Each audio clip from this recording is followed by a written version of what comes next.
할렐루야. 여호와의 이름을 찬송하라. 여호와의 종들아 찬송하라.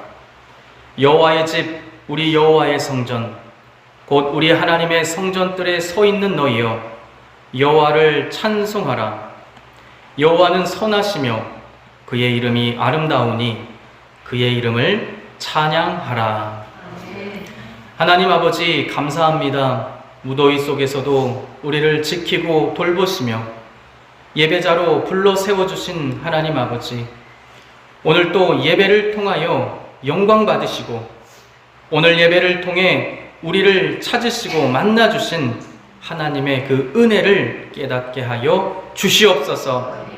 주님께서 그렇게 저희를 인도해 주실 줄 믿사오며 예수님의 이름으로 간절히 기도드렸사옵나이다. 아멘.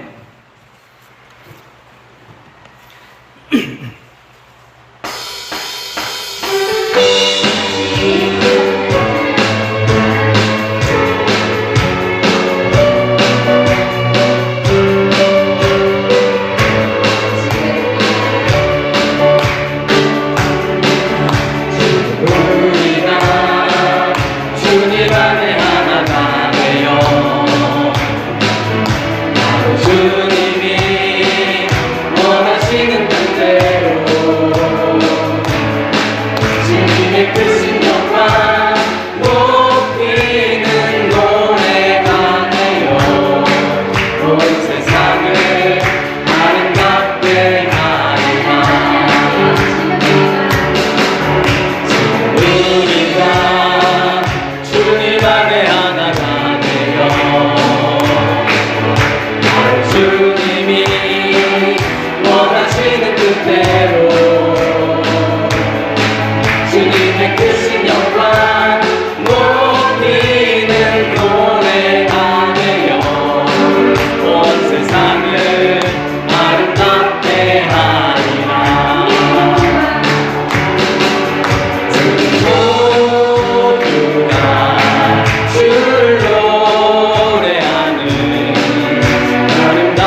내가 되어주는 사랑하는 나의 참 친구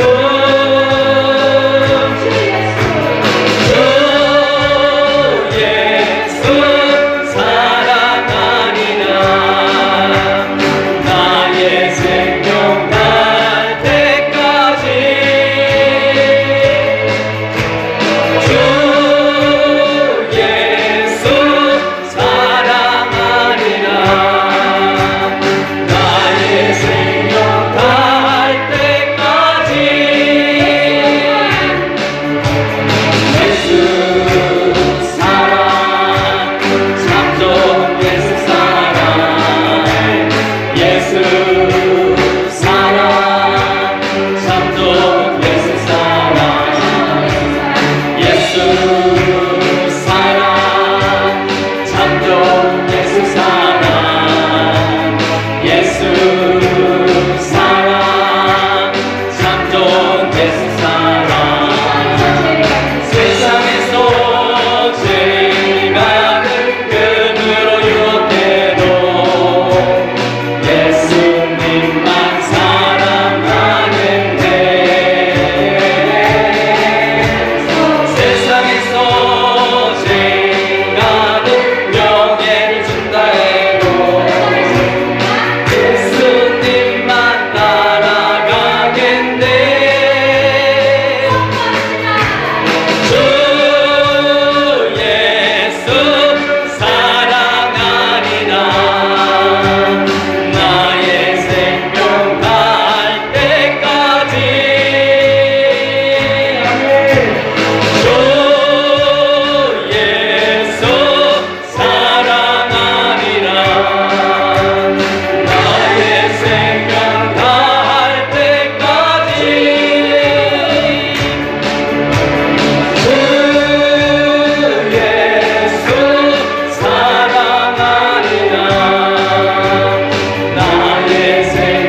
다 같이 기도드리시겠습니다.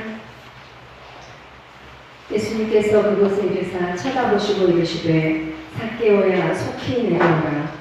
내가 오늘 내 집에 유하여야겠다 하시니 급히 내려와 즐거워하며 영접하거늘. 사랑과 은혜가 풍성하신 하나님 아버지, 삭개오를 쳐다보시고 부르신 것처럼 오늘 이 시간 저희들을 쳐다보시고 은혜의 자리로 불러주셔서 감사드립니다. 아멘. 주님의 부르심에 속히 내려와 회개하고 주님을 기쁨으로 영접한 삭개오의 심령을 오늘 이 시간 저희에게 물붓듯이 부어주시옵소서. 아멘. 한 주간 살아가면서 알고 지은 죄, 모르고 지은 모든 죄를 주 발 앞에 내려놓습니다. 흰 눈처럼 양털처럼 희게 하여 주시옵소서. 아멘. 구원자는 오직 주 예수님 한 분뿐이십니다. 아버지. 이 시간 나라와 민족을 위해서 기도합니다. 대통령을 비롯하여 말단 공직자에 이르기까지 주님께서 강권적으로 붙잡아 주시옵소서. 아멘. 급변하는 세계 정세의 상황 가운데서 대한민국 국민들이 안정되고 평안 가운데 삶을 살아갈 수 있도록 힘쓰게 하여 주시옵소서. 아멘. 어두운 세상의 빛으로 보내시는 교회를 든든히 세워주시옵소서. 아버지. 썩어져가는 세상에 소금으로 보내신 교회를 든든히 세워주시옵소서. 아멘. 주님의 거룩한 신부로서 참된 진리의 말씀이 선포되고 참된 성례가 이루어지며 주 안에서 공존함이 있어 참된 교회의 징표가 선명히 드러나는 교회들이 되게 하여 주시옵소서. 아멘. 이번 여름 성경학교와 중고총 수련회를 위해서 기도합니다. 아버지. 8월 3일부터 8월 5일까지 3일간 진행되는 수련회 가운데 성령의 기름을 물붓듯이 부어주시옵소서. 아멘. 이번 수련회의 장소가 삭개오가 주님을 만난 그 운명의 장소가 되게 하여 주시옵소서. 아멘. 주님의 음성을 듣고 속히 내려와 주님을 영접하는 기쁨의 장소가 되게 하여 주시옵소서. 아멘. 다음 세대 가운데 삶의 자리 어디에서나 하나님을 온전히 예배하는 참된 예배자로 세워지게 하여 주시옵소서. 아멘. 이 시간 목사님의 가정과 성도들의 가정을 위해서 기도합니다. 아버지. 하나님을 경외함이 삶의 근본이요 지혜임을 전수하는 가정들이 되게 하여 주시옵소서. 아멘. 무더위 속에서도 가족 안에 주님의 넘치는 사랑으로 말미암아 서로 배려하고 섬김이 있게 하여 주시옵소서. 아멘. 가정마다 주님께서 허락하신 기도 제목들이 있습니다. 기도 제목들을 기억하여 주시고 모든 문제들이 나사렛 예수님의 이름으로 해결되어져 기쁨이 넘치게 하여 주시옵소서. 아멘. 예배를 위해서 기도합니다. 신령과 진정으로 예배하는 자를 찾으시는 주님, 예배 가운데 임하여 주시옵소서. 아멘. 말씀을 선포하시는 목사님께 폭포수와 같은 성령의 기름 부으심이 넘치게 하여 주시옵소서. 아멘. 선포되어지는 말씀마다 우리의 심령 골수를 찔러 쪼개어 회개하고 기쁨으로 구원의 주님을 영접함 있게 하여 주시옵소서. 아멘. 오늘 구원이 이 집에 이르렀으니 이 사람도 아브라함의 자손이로다 하신 주님의 음성을 듣는 기쁨의 예배가 되게 하여 주시옵소서. 아멘. 이 시간 예배의 주인 되신 우리 주님 예수 그리스도의 거룩하신 이름으로 기도드렸습니다. 아멘.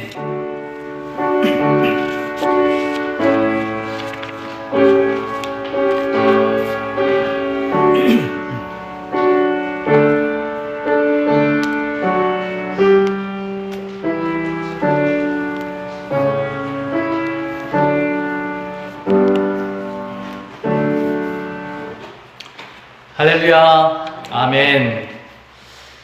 날씨가 너무나 무덥습니다. 이 너무나 무더운 날씨 가운데에도 하나님께 예배하기 위해서 이렇게 모이신 여러분들 주님의 이름으로 환영합니다. 아멘.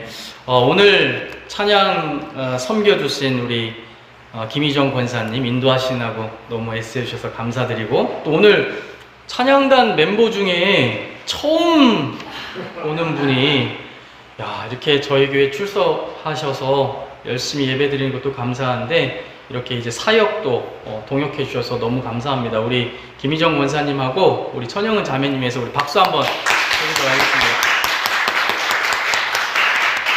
청년 때 찬양단을 오래 하셨대요. 그래서 하나님께서 이렇게 다시 부르시고 하나님의 귀한 사역 가운데 세워주셔서 너무나 감사합니다. 오늘은 상반기 마지막 속회 모임이 있습니다. 우리 속원들끼리 유종의 미를 잘 거두시고 또 오늘 마지막 교제 깊이 나누시고 이제 8월 달은 공식적으로 오후 교육이라든지 속회가 방학을 합니다. 그래서 8월 달은 가족들과 함께 좋은 시간 보내시고 또 건강을 잘 챙기시는 8월 되시기를 주님의 이름으로 축원드립니다.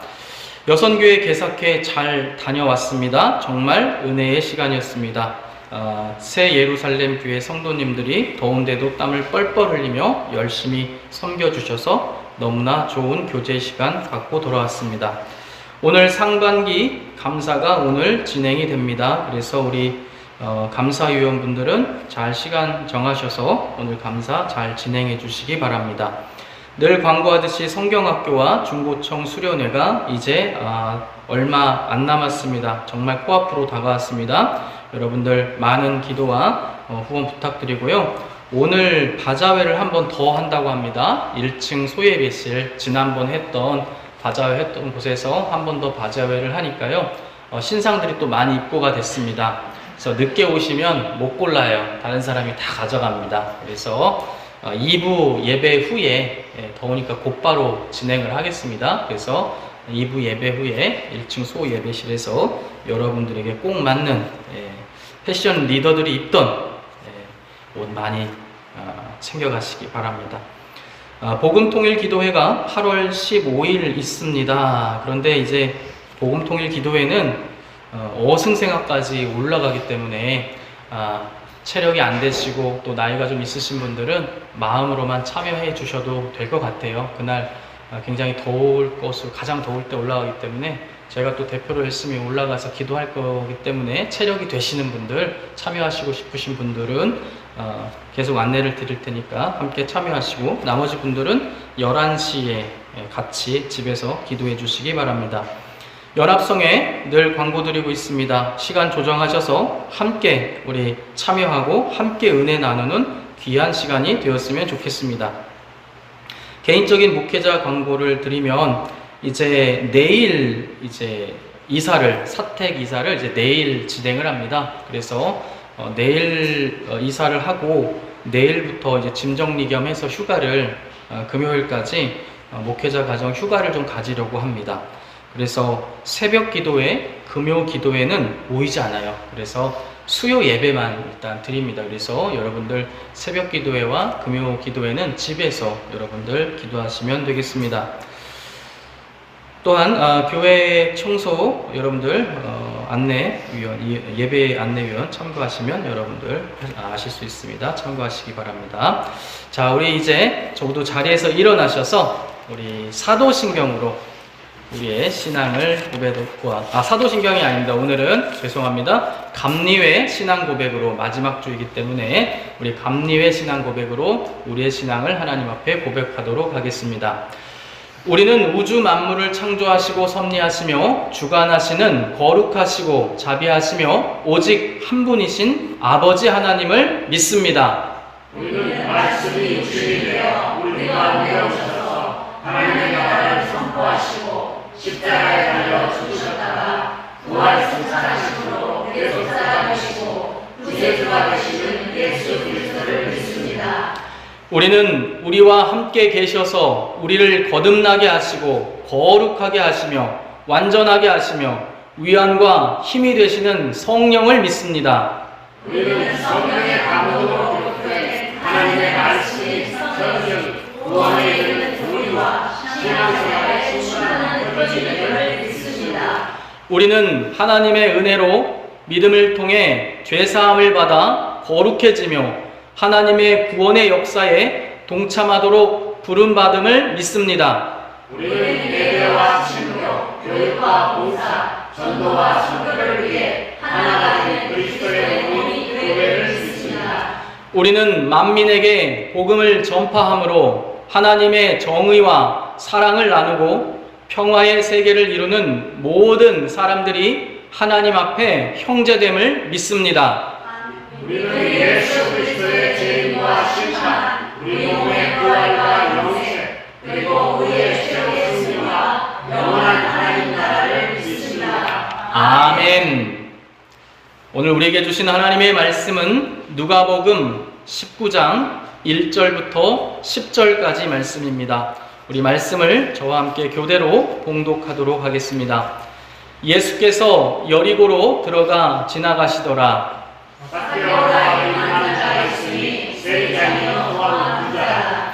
그가 예수께서 어떠한 사람인가 하여 보고자 하되 키가 작고 사람이 많아 할 수 없어 앞으로 달려가서 보기 위하여 돌 모아가 남에 올라가니 이는 예수께서 그리로 지나가시게 되니라.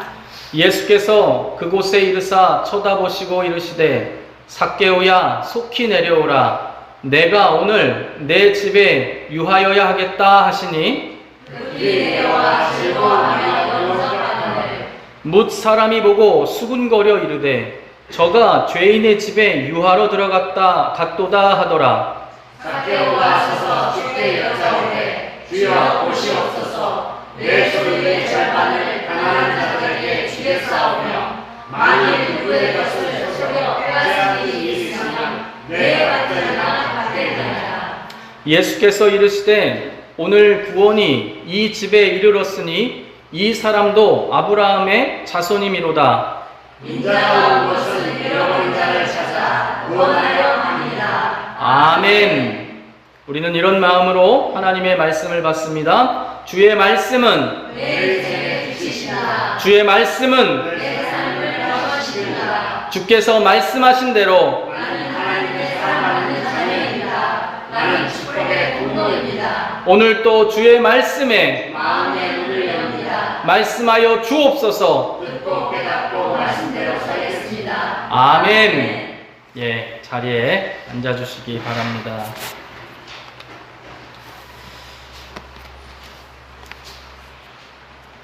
할렐루야. 아멘. 오늘은 삭개오야 속히 내려오라 라는 제목으로 하나님의 말씀을 증거하도록 하겠습니다.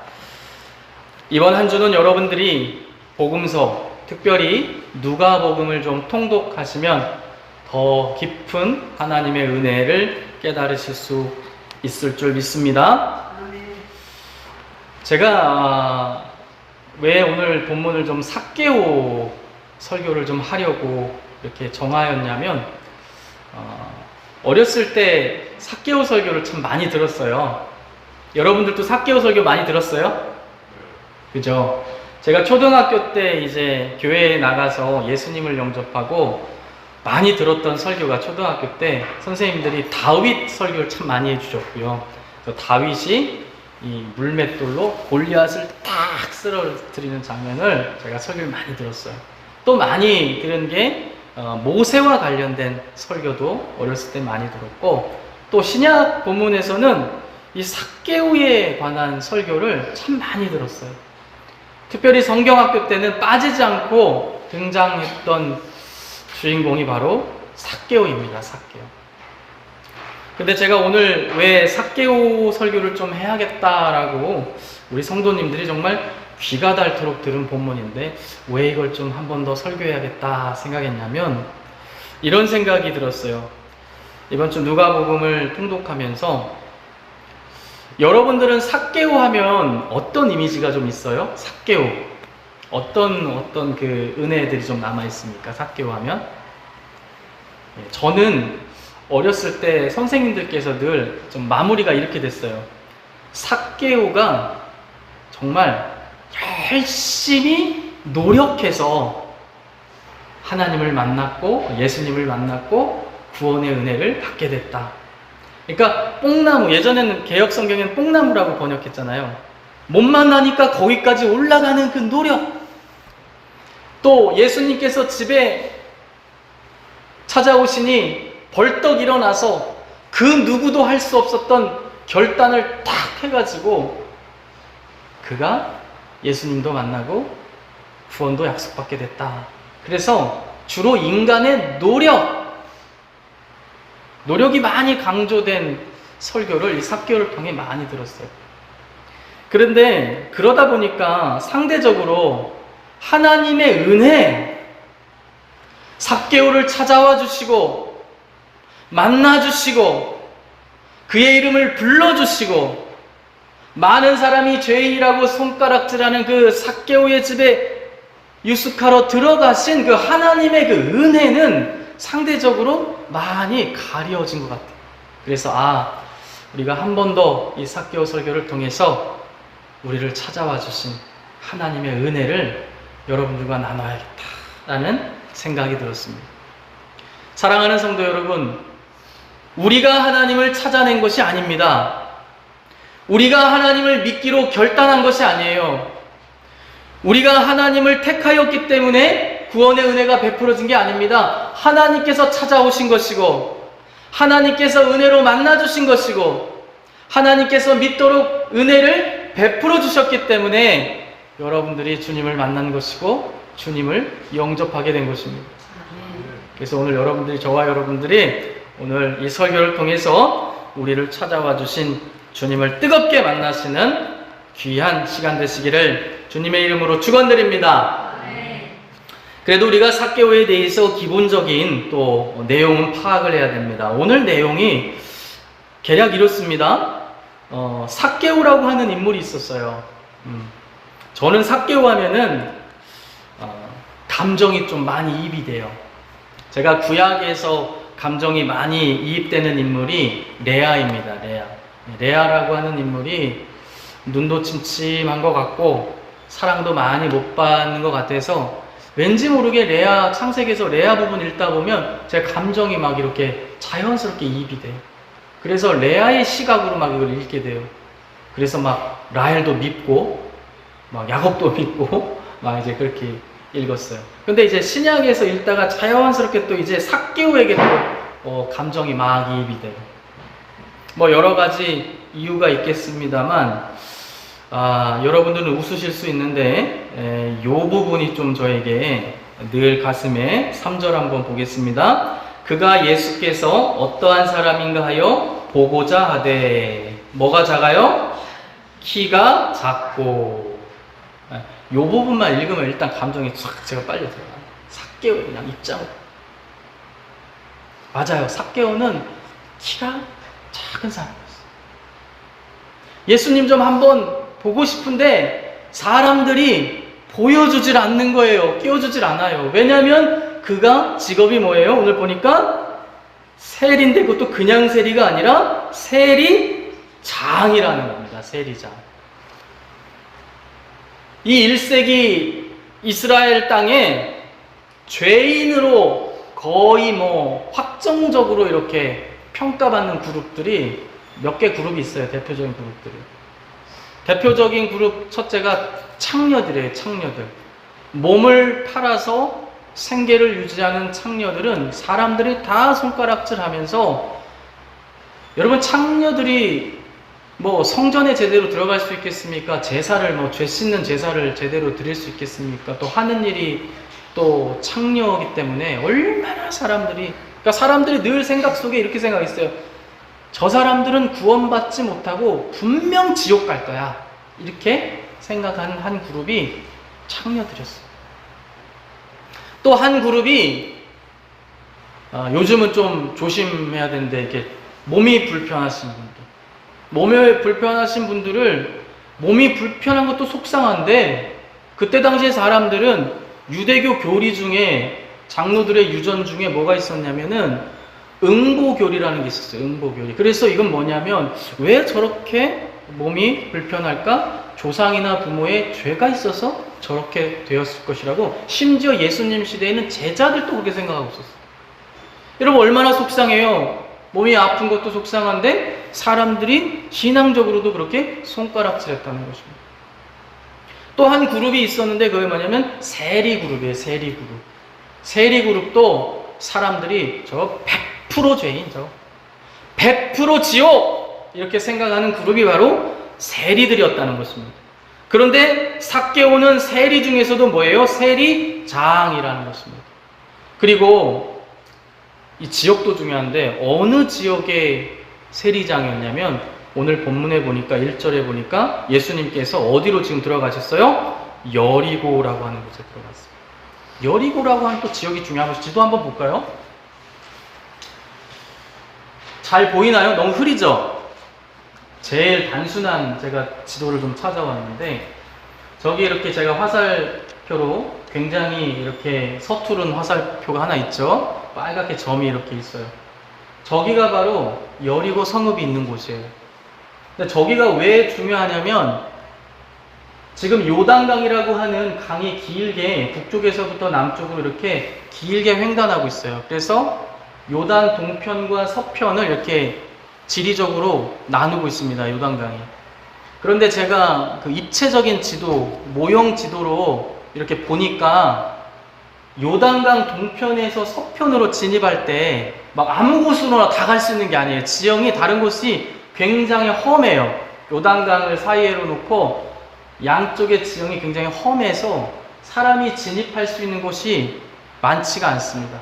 저 북쪽에 한 군데 정도 하고 그 다음에 저 밑으로 쭉 내려와서 바로 사해 위쪽에 있는 여리고라고 하는 성읍 그 앞에가 굉장히 평평하게 쭉 길이 형성이 돼 있어서 글로 해서 이제 요단 동편에서 서편으로 진입을 할 수 있는 거예요. 그러니까 오늘날로 따지면 교통의 요충지고 병목지예요. 거기는 거의 대부분 요단 동편에 있는 물류가 다 저쪽을 통해서 이스라엘 본토로 들어가야 되는 거예요. 그러니까 세리들이 세금을 거둘 일이 굉장히 많은 곳이에요. 예수님 시대에는 세금이 어마어마했습니다, 여러분. 일단 로마한테 세금 내야 되죠. 또 헤롯 대왕한테 또 세금 내야 되죠. 또 유대교 종교세, 하나님께서 율법을 통해서 내라고 한 예물들이 있지 않습니까? 또 그거를 내야 되죠. 하니까 정상적인 방법으로 평민들은 부자가 되기가 거의 구조적으로 불가능해요. 거의 계속해서 세금으로 착취당하고 있는 것도 다시 하나님께 예물 드리고 또 헤롯 대왕이 또 걷어가고 하니까 너무나 평민들은 빈곤한 삶을 사는 시대였습니다. 그래서 제가 좀 조사를 좀 해봤어요. 어떤 세금들을 이렇게 걷어갔나. 오늘 또 삭개오가 세리장이시니까. 제가 세금에 되게 약해요. 저는 이렇게 숫자, 이렇게, 저도 뭐, 나름 지금 아르바이트 안 하고 세금 내고 있는데, 그 얼마 벌진 않지만, 이렇게 돈을 주고, 그 신고해 주시는 분한테 돈을 주고 신고하고 있어요. 왜냐면 저는 이상하게 머리 아프더라고요. 숫자만 보면 머리 아파요. 근데 일단 로마에서만 걷어가는 세금이 인두세, 모든 사람, 14세 이상 된 사람에게 인두세 걷어가죠. 토지 있는 사람에게는 토지세 걷어가죠. 그래서 곡물은 10분의 1 걷어가죠. 그 다음에 포도나 올리브는 5분의 1 걷어가죠. 또 재산세, 또 통관세, 통행세, 이렇게 이제 여리고처럼 사람들이 장사하려고 뭘 짐을 이제 옮기게 되면 곳곳에서 통관세, 통행세 내야 되죠. 또 물건 만들어서 팔려면 판매세 내야 되죠. 시장에서 장사하려면 시장세 내야 돼요. 그러니까 벌써 로마한테만 내는 세금들이 이렇게 많은 거예요. 그런데 로마가 당국이 세리들에게 현지인들을 세리로 세워서 현지 사정을 잘 아는 게 세리들 아닙니까? 세금을 걷게 하는데 이들에게는 월급 안 줘요. 따로 월급은 책정을 안 해주고 이 사람들은 뭐가 월급이냐? 로마가 걷어들이라고 하는 세금을 걷어서 로마한테 주고 거둘 때 더 걷어서 로마에게 내라고 한 세금만 내면 나머진 다 본인들 수입이 되는 거예요. 그러니까 여러분들 세리들이 보통 많이 거두려고 하겠어요? 적게 거두려고 하겠어요? 많이 거두려고 하겠죠. 많이 거둔 게 다 자기들 돈이니까. 그래서 세리들끼리 이제 회의를 하고 단합을 해서 올해 얼마씩 걷자, 뭐 내년엔 얼마 인상을 하자 해서 다 이렇게 백성들의 고열을 아주 쫙쫙 받는 거예요. 그러니까 부자가 될 수밖에 없죠. 이렇게 걷어들이니까. 어제 갑자기 이제 제가 세금하고 난친한데 가만히 생각해 봤어요. 세금이 무서운 게 여러분, 사람 수 곱하기 돈이기 때문에, 예를 들어 제주시가 50만 명 정도 산대요. 서귀포에 한 17, 8만 명 살고. 근데 제주시에 있는 세리들이 한 사람당 10,000원씩만 올려받아서 돈을 걷어도 얼마더라? 50억 정도가 더 거치고요. 만약에 10만 원 정도씩 걷는다 치면 500억이 되는 거예요. 그러면 제주시에서 활동하는 세리들끼리 직급다락을 나눠 갖는다고 생각하면 엄청난 돈을 걷어들이게 됩니다. 그러니까 세리들은 뭐 돈을 많이 거두려고 하고 백성들은 주면서 세리들 욕하고, 그래서 세리들을 향하여서 이스라엘 백성들은 허가받은 도둑이다, 저 인간들은 허가받은 도둑이야, 이렇게 생각했다는 거예요. 그래서 이스라엘 백성들이 세리를 그렇게 싫어하고, 저 세리들은 자기 동족들을 향해서 저렇게 고열을 빨아대니 저 인간들은 100% 지옥이다, 이렇게 생각하면서 그들을 미워했습니다. 그게 바로 세리들인데 삭개오는 세리장이었다는 거예요. 여리고라고 하는 이렇게 물동량이 많은, 돈이 정말 거둘 일이 수없이 많은 여리고라고 하는 이 큰 성읍의 세리장이었다는 거예요. 그러니까 부자가 될 수밖에 없죠. 누가복음은, 특별히 누가복음은요, 부자들에 관해서요 굉장히 부정적으로 하나님께서 계속 말씀하고 있습니다. 이 누가복음은 다른 복음서보다 훨씬 더 강성하게 부자들에 대해서 굉장히 많이 비판하고 있어요. 그래서 제가 청년 때, 30대 때 사업하면서 누가복음 읽으면서 굉장히 마음이 불편하더라고요. 계속 이제 뭐라고 하니까. 근데 그때 당시에 나는 열망이 뭐였냐면 부자 되고 싶었거든요. 심지어 신학교에 가서도 부자 되고 싶다는 생각을 했어요. 왜냐하면 제 그때 짧은 생각으로 어떻게 생각했냐면, 가만히 신학교를 다니면서 이렇게 신학생들을 보니까 아주 신실한 신학생들이 중도 포기자들이 많이 나오더라고요. 그래서 왜 이렇게 포기하나 가만히 이렇게 보니까 경제적인 어려움을 못 버티고 신학교에서 계속 이제 포기하고 나가더라고요. 그래서 제가 그 짧은 생각, 어떤 생각이었냐면, 내가 빨리 돈을 많이 벌어서 경제적인 이 속박에서 경제적인 자유를 내가 얻게 되면 주님의 일을 하는 것도 좀 편하게 쉽게 잘할 수 있지 않을까. 그땐 신학생이 돼도 그 생각을 막 한 거예요. 그래서 많은 사람들이 주님께 맡겨, 그럴 때 저는 속으로 내가 일하는 게 뭐 주님께서 맡기는 거 아닐까? 열심히 벌고 열심히 모으면 좋은 거 아닐까? 그 생각을 많이 한 거예요. 그러니까 이제 누가복음 같은 거 읽을 때 마음이 몹시 불편해요. 근데 제가 목사가 돼서 조사하면서 알게 된 거는, 이 누가복음 시대는요 정상적인 방법으로 부자 되기가 거의 불가능한 사회 구조를 갖고 있다는 거예요. 자, 이 세리장이었던 삭개오가 주님을 보고 싶었는데 볼 수가 없어요. 키가 작아서. 그래서 또 사람들은 그를 다 미워하기 때문에 끼워주질 않는 거예요. 그래서 그가 결국에 어떻게 했어요? 4절에 보니까 앞으로 달려가서 우리 예수님을 보기 위해서 어디에 올라갔습니까? 돌무화과 나무 위로 올라갔다는 것입니다. 한번 돌무화과 나무 한번 볼까요? 예, 이 돌무화과 나무가, 이게 이제 실제 여리고의 성지순례 가신 분이 찍어서 인터넷에 이제 올린 사진인데, 저는 초등학교 때 뽕나무 위에 올라갔다 그래서 저희 동네에 실제 뽕나무가 있었거든요. 저희 동네에 주민분들이 부업으로 누에를 많이 키웠어요. 누에를 키울 때 뽕나무 잎을 먹이로 줘야 되니까 뽕나무를 많이 키웠어요. 근데 제가 초등학교 때 본 뽕나무들은 키가 다 저만 정도밖에 안 했거든요. 근데 삭개오가 뽕나무 위에 올라갔다고 계속 초등학교 때 하니까 삭개오 아저씨가 조그만 뽕나무 하나 아주 망쳐놨나 보다 이렇게 생각했는데, 이제 이렇게 실제 여리고에 가서 뽕나무로 번역되어 있는 나무가 돌무화과 나무인데 수명이 몇천 년씩 된대요. 그래서 지금도 막 1000년, 2000년 된 이렇게 무화과 나무들이 있는 거예요. 그래서 이렇게 커요. 크고 가지들이 이렇게 뻗어 있어서 올라가서 예수님을 보기에 크기가 이렇게 큽니다. 그러니까 이 삭개오가 어떻게든지 예수님을 보고 싶으니까 얼른 달려 올라가서 이 돌무화과 나무 위로 올라갔고, 거기서 이제 예수님이 저 코스대로 오면 여길 지나가겠지 해서 탁 돌무화과 나무에서 예수님을 보기 위해서 나무에 올라갔다는 것입니다.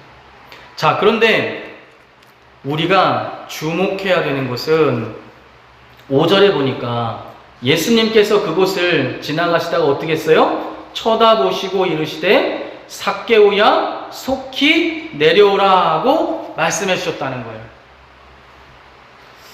저는 이 부분에서 우리를 찾아오신 주님을 만나야 된다라고 생각이 듭니다. 여러분, 사실 예수님께서 그냥 지나쳐도 되잖아요.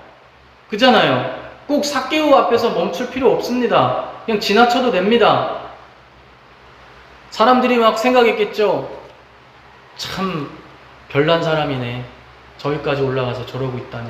아마 그렇게 생각하는 사람들이 많았을 거예요. 예수님도 그냥 지나쳐가도 돼요. 또 예수님께서 지금 어디를 향해 가시고 계시냐면 예루살렘을 향해서 가고 계세요.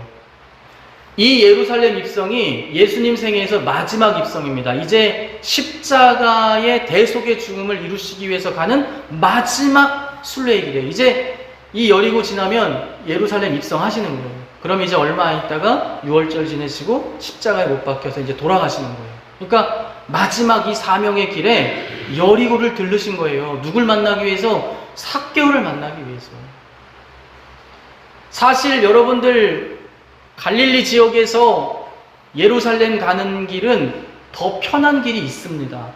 사마리아를 거쳐가는 길이에요. 물론 당시에 유대인들은 사마리아를 부정한 땅이라고 해서 이 사마리아를 비켜가기 위해서 오늘 예수님이 가신 길을 돌아서 요단강을 건너서 2번이나 건너가지고 이렇게 가는 루트를 선택한 거예요. 그런데 예수님은 사마리아 땅을 영혼 구원하기 위해서 일부러라도 가시는 분인데 그런 거 따지시는 분이 아니잖아요. 그러니까 갈릴리에서 예루살렘 가는 훨씬 더 편한 길은 또 다른 길이 있습니다. 사마리아를 거쳐가는 길이. 그런데 우리 주님은 오늘 이 번거롭고 힘든 길을 열심히 지금 무엇을 위해서요? 잃어버린 영혼들을 만나 구원하시기 위해서 이렇게 이 힘든 길을 돌아서 가고 계시다는 것입니다. 모두가 죄인이라고 생각했던 이 세리장 삭개오를 만나기 위해서 여리고를 지나가고 계시다는 것입니다. 그런데 삭개오만 만나신 게 아니에요. 여리고 들어오기 전에 누구를 만났냐면 18장 35절에 한 맹인을 만나게 됩니다. 이 맹인이 누구냐면 다른 복음서를 보면 바디메오예요. 바디메오. 여러분, 아까 맹인이나 이렇게 몸이 불편하신 분들은 사람들이 뭐라고 생각한다고 했죠? 죄인이라고 생각한다고 했잖아요. 예수님께서 철저하게 많은 사람이 죄인이라고 생각하는 그 사람들을 만나시기 위해서 이렇게 철저하게 그 영혼들을 만나시고 구원하시기 위해서 이 긴 여정을 지금 걷고 계시다는 거죠. 그러면서 중요한 것이 삭개오의 이름을 부르고 계시다는 것입니다. 삭개오야 라고 부르신다는 거예요. 저는 이 말씀을 통해서 확실히 알았어요. 정말 하나님께서 우리를 찾아오시는 분이시구나. 여러분, 삭개오가 뭐 그렇게 유명한 사람은 아닐 것 같은데 어떻게 삭개오라는 사람을 알고 있고 삭개오의 이름을 불러주시냐는 겁니다. 예수님께서 어떻게 삭개오의 이름을 알아요? 미리 지금 여기 여리고에 가셔가지고. 물론 전지전능한 분이시니까, 신성을 가지신 분이니까 삭개오의 이름을 알려고 하시면 그냥 알 수 있는 거예요. 그런데 그의 이름을 지금 불러주고 계시다는 것입니다. 사랑하는 성도 여러분, 우리 주님은요, 오늘 이 본문과 같이 여러분들의 인생에 찾아가셔서 여러분들의 이름을 부르길 원하고 계십니다. 여러분들이 그런 주님을 만나셔야 한다는 것입니다. 여러분들이 주님을 찾고 만나는 게 아니에요. 하나님께서 여러분들을 찾아오시고 여러분들을 만나 주신다는 것입니다. 한 번도 본 적 없는 이 삭개오의 이름을 아시고 부르시는 주님은 동일한 은혜로 여러분들의 사정을 다 알고 계시고 여러분들의 이름을 다 알고 계시다는 것입니다. 삭개오가요, 아마 이때요 엄청 감격받았을 것 같아요. 거기 돌무화과 나무 위에 있는 내려와요. 옷 보니까 돈 좀 있으신 것 같은데 오늘 제가 선생님 집에 머무르겠습니다가 아니고 그의 이름을 부르시고 내가 오늘 내 집에 유하여야 하겠다라고 말씀하고 계시다는 것입니다. 삭개오가 아마 엄청 감격한 거예요. 그래서 예수님께서 삭개오의 집에 머무를 때에 삭개오가 아주 파격적인 결단을 합니다. 8절을 한번 볼게요. 삭개오가 서서 주께 여짜오되 주여 보시옵소서 내 소유의 절반을 가난한 자들에게 주겠사오며 만일 누구의 것을 속여 빼앗은 일이 있으면 네 갑절이나 갚겠나이다 라고 말했다는 것입니다. 이게 삭개오가 할 수 있는 최대의 배상입니다. 근데 저는 이 말씀 읽으면서 삭개오 선생님 왜 이렇게 하셨지? 이거 감당이 되시려나? 그런 생각이 좀 들었어요. 일단 어떻게 해야 돼요? 자기의 재산의 절반을 팔아 가난한 자들에게 나눠줘야 돼요. 그리고 만일 내가 남의 것을 누구의 것을 속여 빼앗은 일이 있으면 몇 배나 갚겠다고요? 네 갑절이나 갚겠다고 지금 선언하고 있다는 것입니다. 여러분, 세리장이었던 삭개오가 남의 것을 속여 빼앗은 일이 있을까요? 없을까요? 있을 것 같아요? 없을 것 같아요? 있겠죠. 세리장인데. 그럼 그걸 4배로 갚으려고 하면 여러분 어떻게 되는 거예요? 삭개오 거의 파산? 확정 아닌가요? 거의 이 정도 되면? 삭개오는 지금 율법이 정하는 최고의 배상을 하겠다고 결심한 거예요. 그리고 여기 보면 제가 좀 찾아봤어요.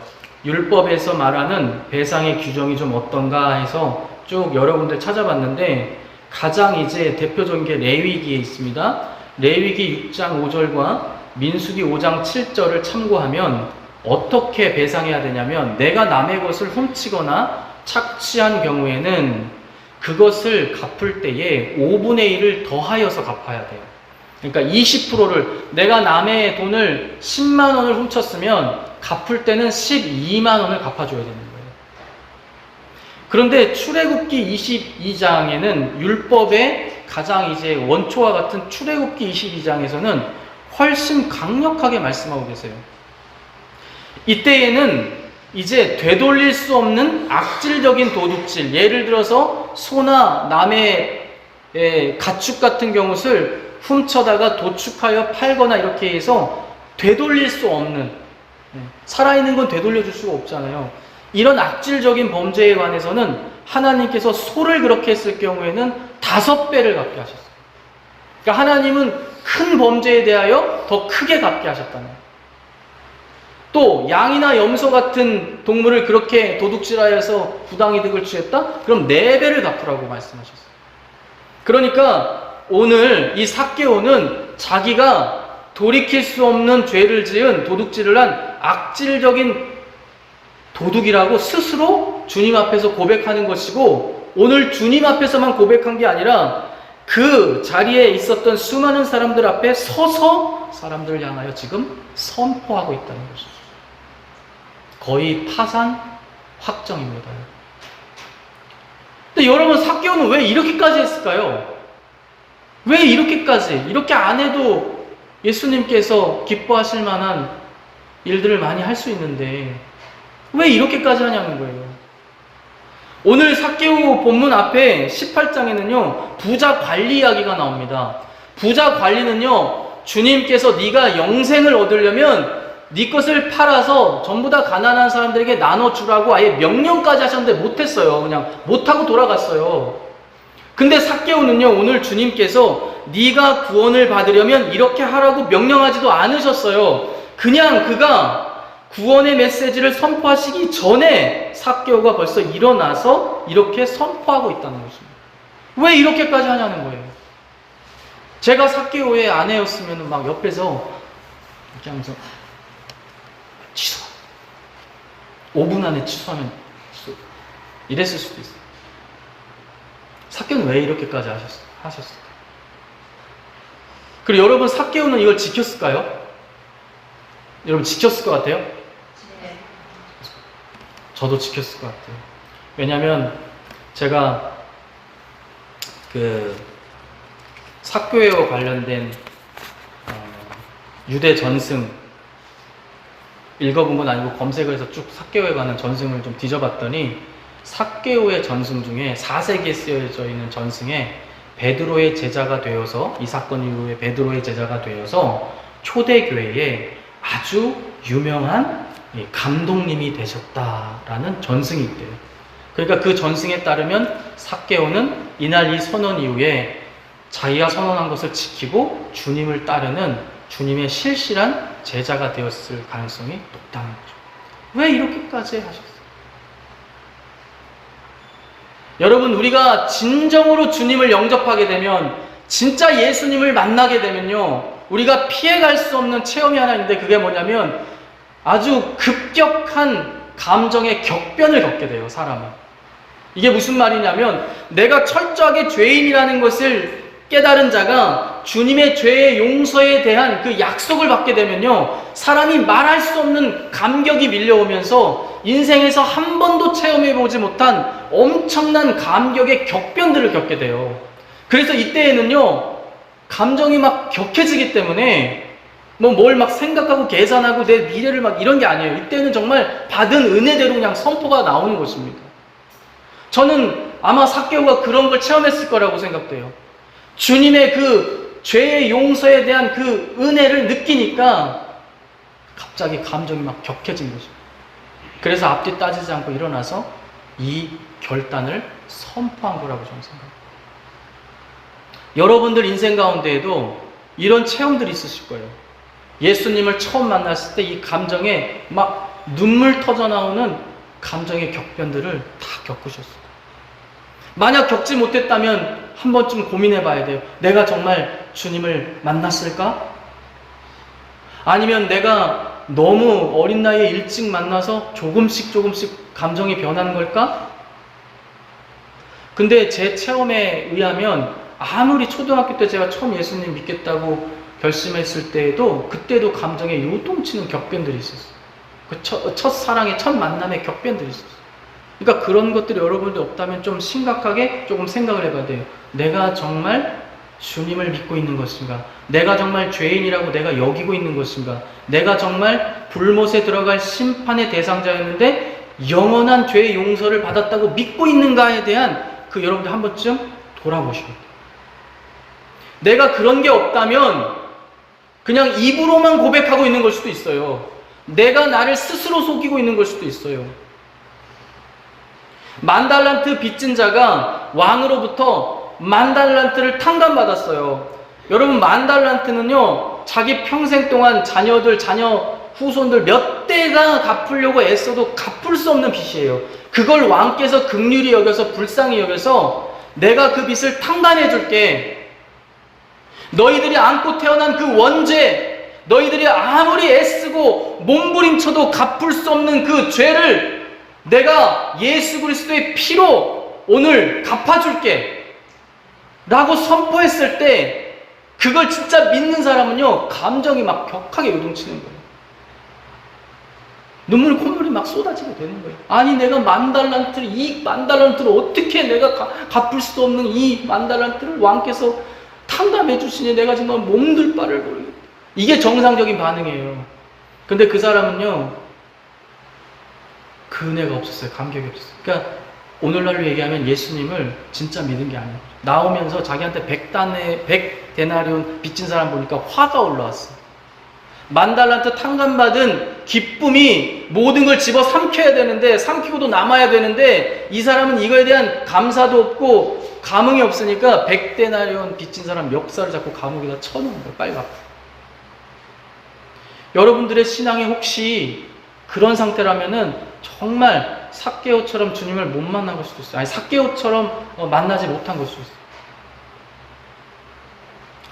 그런 삭개오를 향하여서 우리 주님께서 오늘 선언하시는 거예요. 9절에서 오늘 구원이 이 집에 이르렀으니 이 사람도 아브라함의 자손이미로다 라고 선포하고 있습니다.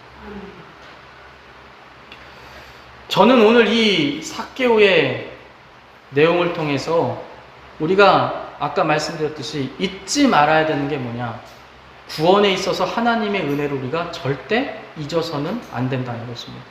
우리가 에베소서 한번 2장을 좀 한번 띄워주실래요? 여러분들이 여러분들의 구원에 관해서, 구원론에 관해서 나는 자꾸 헷갈리고 뭔가 잘 정리가 안 된다 하면은 여러분 무조건 에베소서 2장 8절, 9절, 10절을 암송하시기 바랍니다. 거기에요 가장 간략하게 나와야 할 모든 개념이 명확하고 확고하고 군더더기 없이 간략하게 다 설명되어져 있는 게 에베소서 2장 8절, 9절, 10절입니다. 그러니까 감히 단언하건대 구원론에 관하여 이렇게 정말 명확하게 설명되어져 있는 본문이 또 있을까 싶을 정도의 아주 정확한 구원론이 설명된 게 에베소서 2장 8절, 9절, 10절이에요. 그래서 한번 우리가 읽어보고 여기서 삭개오의 말씀을 통해서 우리가 뭘 기억해야 되는지 한번 짚어보도록 하겠습니다.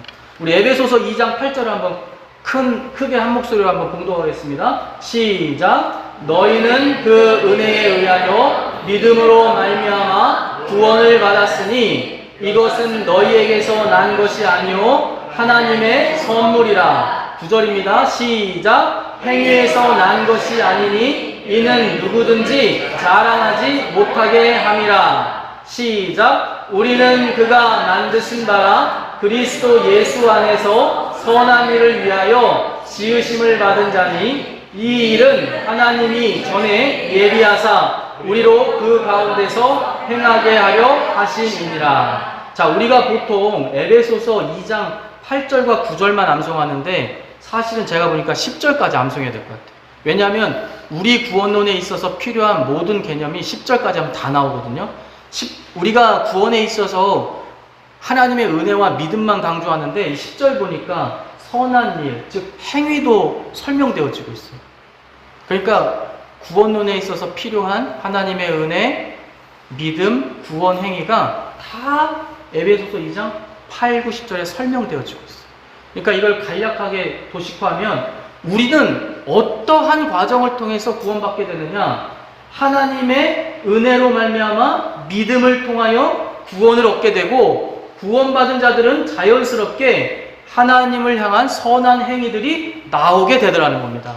이게 그냥 2장 8, 9, 10절에 나오네요.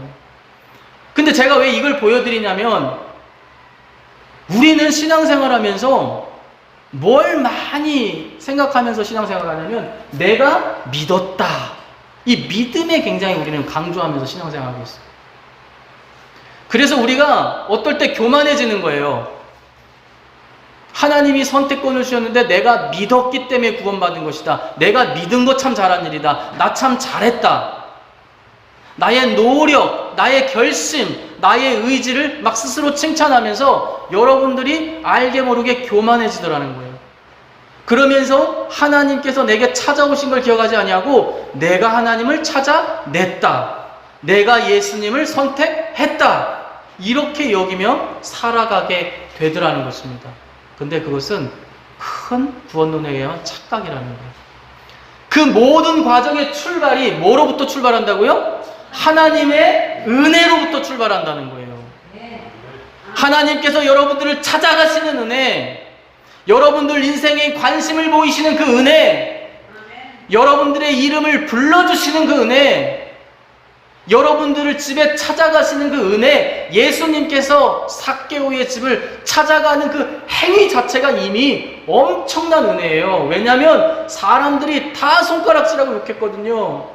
여기 본문에 보면 뭇 사람들이 손가락질하는데요. 이 뭇이라고 하는 단어가 제가 헬라어 원어 찾아보니까 이 뭇이라고 하는 단어는요, 모두가 라는 뜻이에요.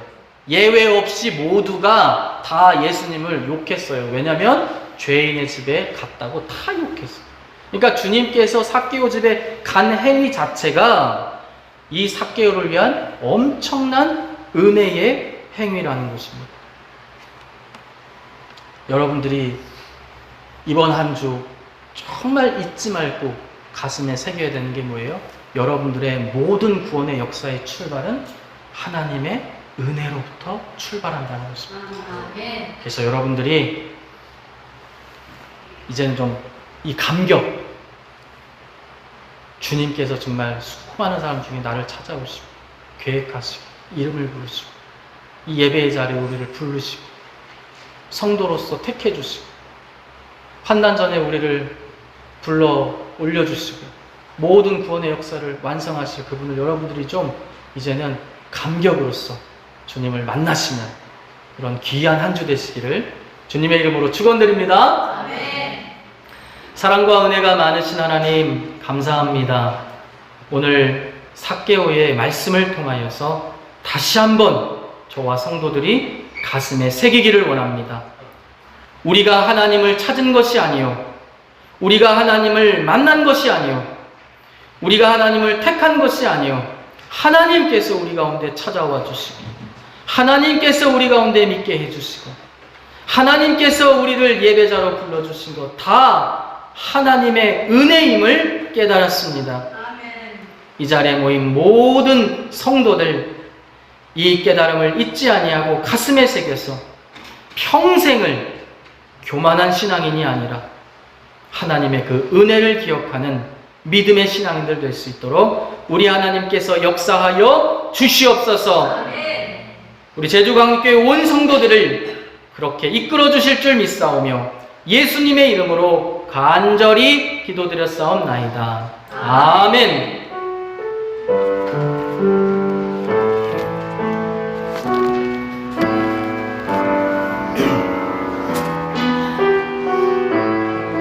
우리 찬양하겠습니다. 찬양을 헌금하겠습니다. 나 무엇과도 주님을 바꾸지 않으리. 다른 어떤 은혜 구하지 않으리. 오직 주님만이 내 삶의 도움이시니 주의 얼굴 보기 원합니다. 주님 사랑해요.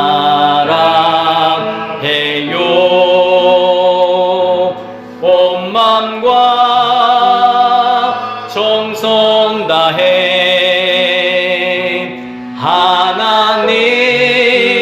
하나님의 신실한 우리 모두 자리에서 일어나셔서 우리 하나님께 봉헌하겠습니다. 합니다.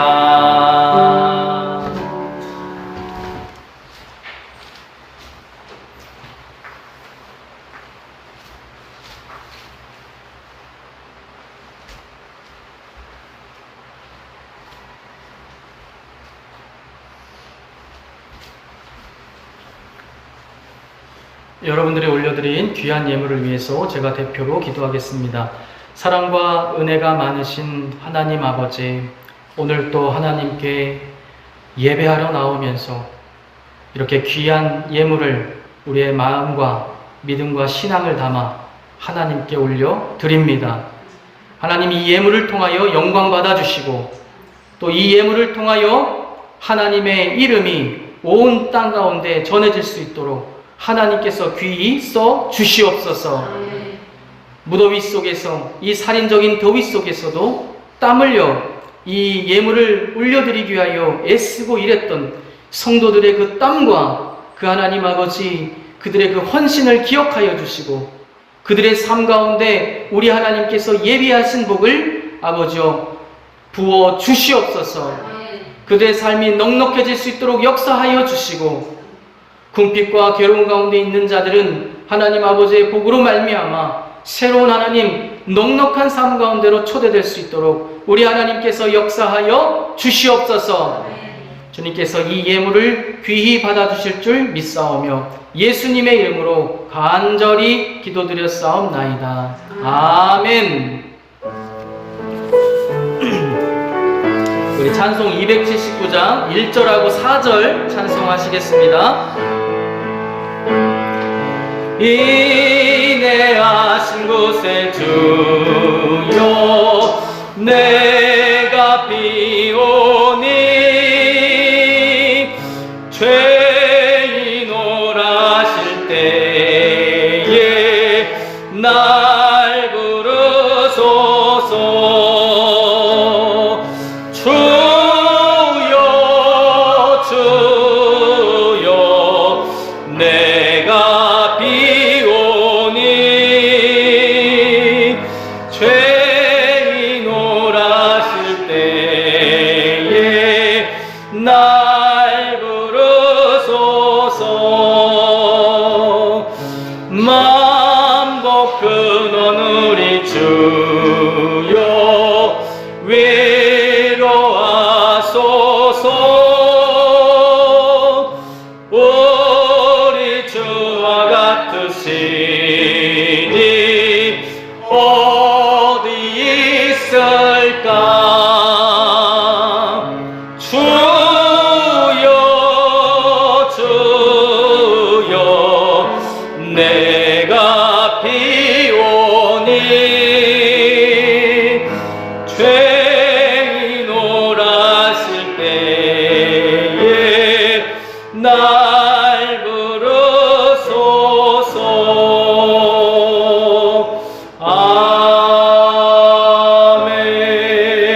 아멘.